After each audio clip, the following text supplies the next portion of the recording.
ANR Gold and Diamonds తరుగు తక్కువ బంగారం ఎక్కువ ఇప్పుడు మన వైజాగ్ లో జూలై 24th గ్రాండ్ ఓపెనింగ్. సాత్వికమైన దేవతలు గణపతి కానీ వెంకటేశ్వర స్వామి వారు కానీ వీళ్ళందరూ సాత్విక దేవతలు.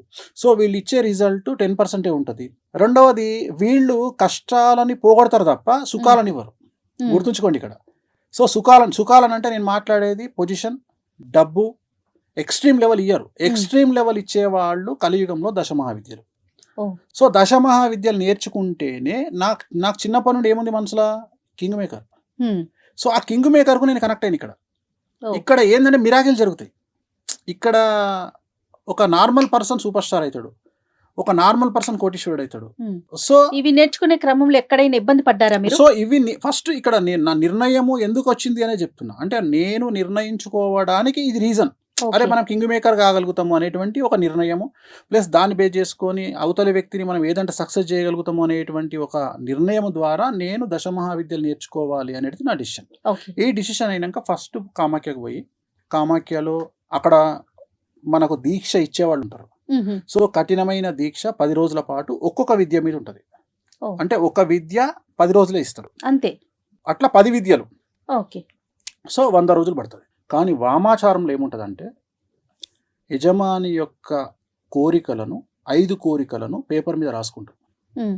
ఈ కోరికలు మేము మిమ్మల్ని అడగం, పేపర్ మీద రాస్తాం.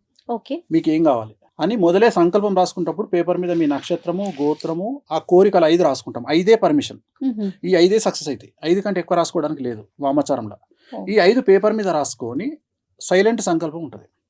అంటే ఇవి అమ్మవారికి డైరెక్ట్గా నివేదిస్తాం. ఇగో వీళ్ళకి ఇది కావాలి, వీళ్ళకి ఇది కావాలి అని చెప్పుకుంటాం. సో ఇవి చెప్పినప్పుడు ఆయన మమ్మల్ని ఏమడుగుతాడంటే, మరి నువ్వు ఇక్కడ మందు వాడుతావు, ఈ కంట్రోలింగ్ నీకుందా? మందు ఖచ్చితంగా నువ్వు నెలకు ఇన్నిసార్లు మందు తాగాలి అని రూల్ ఉంటుంది. ఎందుకంటే ఎప్పుడైతే మేము దీక్ష తీసుకుంటామో, దీక్ష తీసుకున్నప్పుడు మా పొట్టలో అమ్మవారు ఉన్నట్టు మేము భావించాలి.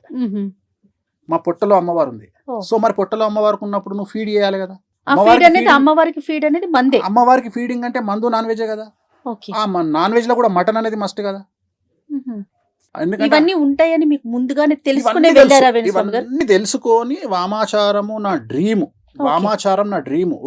ఈ రోజు సమాజము విమర్శించిన, సమాజము యాక్సెప్ట్ చేయకున్నా, వేణుస్వామి వాళ్ళ నాయనగారు పెద్ద పూజారి, మా నాయనగారు నిష్ఠాగరిష్ఠుడు. ఆయన జీవితంలో బ్రతికున్నంత కాలం అంగి వేసుకోలే, షర్ట్ వేసుకోలే, షర్ట్ లేకుండా తిరిగిండు ఆయన. అలాంటి ఆయన కొడుకుగా, అలాంటి కుటుంబంలో నుండి వచ్చిన నేను పూర్తి కాంట్రాస్ట్ అయినటువంటి నాన్ వెజ్ వైపు రావడం అనేటువంటిది అతిపెద్ద నిర్ణయం నా లైఫ్లో. ఈ వామాచారంలో ఈ సబ్జెక్టును టచ్ చేసింది ఇప్పటి వరకు ఒక 2 టచ్ చేసినారు సినిమా ఇండస్ట్రీకి సంబంధించి. ఒకటి మిరాయి సినిమా, ఒకటి రాజమౌళి ఇప్పుడు రాబోయే సినిమా మహేష్ బాబు సినిమా. ఈ 2 సినిమాలు మీరు అబ్జర్వ్ చేయండి. మిరాయి సినిమా ప్రారంభం చేసినప్పటి నుండి రిలీజ్ అయ్యే వరకు మంచు మనోజ్ కాంట్రవర్సీలో ఉన్నాడు. చెప్పాలి, మీరు ఆన్సర్ చెప్పాలి. అవునా? ఎందుకంటే మిరాయి సినిమాలో బగాలాముఖి గురించి చూపిస్తాడు. చూశారా మీరు సినిమా? లేదండి. అయితే మిరాయి సినిమాలో బగాలముఖి గురించి చూపిస్తాడు. దశమహావిద్యల్లో బగాలముఖి ప్రాముఖ్యమైనటువంటి అమ్మవారు. జస్ట్ ఆ పాత్ర వేసినందుకే ఆయనకు అంత కాంట్రవర్సీ, సమస్యల్లో ఇరుక్కుంటారు. సో ఇది స్పెషాలిటీ. రెండవది ఇక్కడ ఈ వామాచారం కాన్సెప్ట్ ఏంటంటే, మనం 100 కోరుకుంటే అమ్మవారు 200 ఇస్తుంది. Rajamouli cinema, Mahesh Babu cinema Varanasi launch చేసినప్పుడు మీరు అబ్జర్వ్ అయిన దాంట్లో వారణాసి సినిమాలో దాంట్లో మీకు చిన్నమస్తా దేవి గురించి చూపిస్తాడు. చిన్నమస్తా అమ్మవారు తల నరుక్కొని ఉంటది, ఆమె గురించి చూపిస్తాడు. జస్ట్ ఆ లాంచింగ్ లోనే హంగామా జరిగింది. అంటే నేను అనేది ఏంటంటే, ఇగో ఇంత సంచలనం ఉంటుంది లైఫ్. సో వీటిని యాక్సెప్ట్ చేయగలిగినటువంటి బాధ్యత మన మీద ఉండాలి. ఇంకా నాకేం వద్దు, ప్రశాంతంగా వెళ్ళిపోవాలని అనేది నా కోరిక. సో అది దానికోసం నా ఏమైందంటే, నేను ఏదైనా చేస్తా. మీరు నమ్మరు, ఇవాళటి వరకు నేను చేసినటువంటి పూజలలో అమ్మాయిల దగ్గర నేను సింగిల్ ఎన్పి తీసుకోవాలి. ఇవాళటి వరకు, ఈ రోజు వరకు ఏ హీరోయిన్ దగ్గర కానీ, ఏ ఆర్టిస్ట్ దగ్గర కానీ, ఏ సెలబ్రిటీ దగ్గర కానీ నేను డబ్బులు తీసుకుని అమ్మాయిల దగ్గర, నేను అమ్మాయిని దేవతా స్వరూపంలో చూస్తా. మాకు ఫస్ట్ ఇచ్చేటువంటి రూల్ ఏంటంటే, మా నియమాలలో ఫస్ట్ నియమం ఏంటంటే, అమ్మాయిని స్త్రీని దేవతగా చూడాలి. ఎందుకంటే మేము పూజించే కామాఖ్య, మేము పూజించే దశమహావిద్యలు అన్నీ కూడా యోని రూపంలో ఉంటాయి. సో అందుకని ఏమంటాడంటే, నువ్వు ఫస్ట్ యోనిని వేరే రకంగా చూడకు, నువ్వు నీ పుట్టుకకు కారణమైనటువంటి ఒక అమ్మని చూసుకో, ఒక అమ్మవారిని చూసుకో. అందుకని మేము జీవితంలో ఏ అమ్మాయిని వేరే దృష్టితో చూడము. ఓన్లీ అమ్మవారి దృష్టితోనే చూస్తాం. మ్మ్. మా దృష్టిలో ప్రతిదీ అమ్మవారే. సో ఎక్స్ట్రీమ్ థింకింగ్ ఉంటుంది. ఆ థింకింగ్ను, ఆ కనెక్షన్ని ఏర్పాటు చేయగలిగిన వాడు మా గురువు. ఓకే. వెంకటస్వామి గారు, ఇప్పుడు మనం కంప్యూటర్కి మన బర్త్ డీటెయిల్స్ ఇచ్చేస్తే జాతకం వచ్చేస్తుంది, పూర్తిగా చెప్పేస్తుంది. ఇది ఒక పక్కన నడుస్తుంది.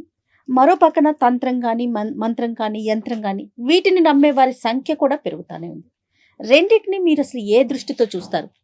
అసలు నేను సైన్స్ కంటే, నేను మిగతా వాటికంటే వీటినే ఎక్కువ నమ్ముతా. ఎందుకు నమ్ముతా అంటే మ్మ్.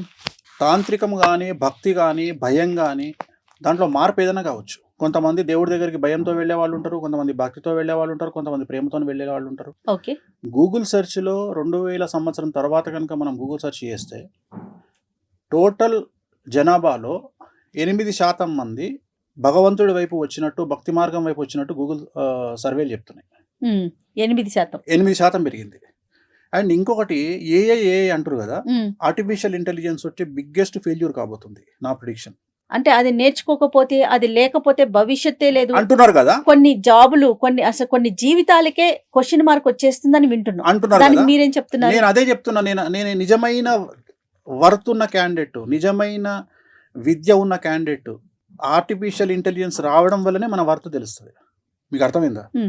ఆర్టిఫిషియల్ అంటే మన కాంపిటీటర్ ఉన్నప్పుడే మన వర్త్ తెలుస్తుంది. సో ఇప్పటి వరకు మన కాంపిటీటర్ లేడు. మన బ్రెయిన్కు, హ్యూమన్ బ్రెయిన్కు కాంపిటీటర్ లేడు. మనం ఎన్నో దాటిపోయినాం. ఇప్పుడు ఏ అనేది మనకు ఒక కాంపిటీటర్కి వచ్చింది. వచ్చి ఇప్పుడు ఏమంటుందంటే నువ్వా నేనా అంటుంది. Yes. ఇప్పుడు నేను అని ప్రూవ్ చేసుకునే అవకాశం వచ్చింది. Oh. ఇప్పుడు చాట్ జీపీటీలో మీరు మీ డేట్ ఆఫ్ బర్త్, మీ టైం కొట్టంగానే జాతకం చెప్తుంది. అవును. మీరు వేరే జ్యోతిష్కుడి దగ్గరికి పోవాలంటే ఎప్పుడు పోతారంటే చాట్ జీపీటీ కంటే ఇంకేదో విషయం అవతల మీకు ఆ జ్యోతిష్కుడు చెప్పగలిగినప్పుడే పోతారు. ఆ పరిస్థితి వస్తుందంటారా? ఇప్పుడు ఆల్రెడీ ఉంది కదా. నేను అదే చెప్తున్నా.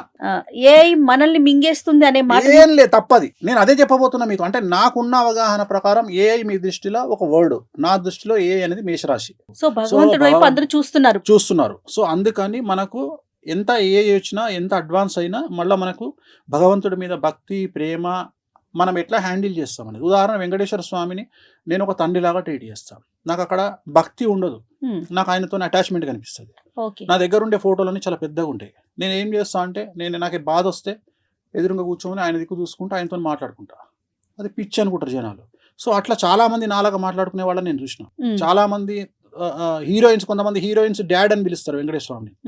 వినడానికి కొద్దిగా అది మంచిగా మనకు అనిపించదు, కానీ వాళ్ళ దృష్టిలో అది కరెక్ట్. ఎందుకంటే ఒక తండ్రిగా భావించడం తప్పలేదుగా. సో అట్లా మనం ఎంత అటాచ్ అయ్యి ఉన్నాము అమ్మవార్లతోని, దేవతలతోని అనేది మనం పడే కష్టాల మీద ఆధారపడి ఉంటుంది, మనం కోరుకునేటువంటి ఫ్యూచర్ మీద ఆధారపడి. వేణుస్వామి గారు, ఇప్పుడు దశమహావిద్యలో 10 రకాల అమ్మవార్లు ఉంటారు. అందులో వేణుస్వామి గారికి ఎవరు నిర్దేశంగా నిలిచారు? ఇష్టమైన దేవత ఎవరు? బగళముఖి, స్ట్రైట్ అవే. ఎలా జరిగింది అది? అంటే నేనేం నమ్ముతా అంటే, మీరు పూజించే దేవుడు ఎవరు అనేది మీ జాతకం డిసైడ్ చేసి ఉంటుంది. సాత్విక దేవతన, అలాగే మిమ్మల్ని లైఫ్లో నిలబెట్టే గ్రహం ఏదో మీ జాతకం డిసైడ్ చేసి ఉంటుంది. నా జాతకంలో రాహు ఉచ్చ. ప్రస్తుతం కలియుగాన్ని పాలిస్తున్నది రాహు అనే గ్రహం.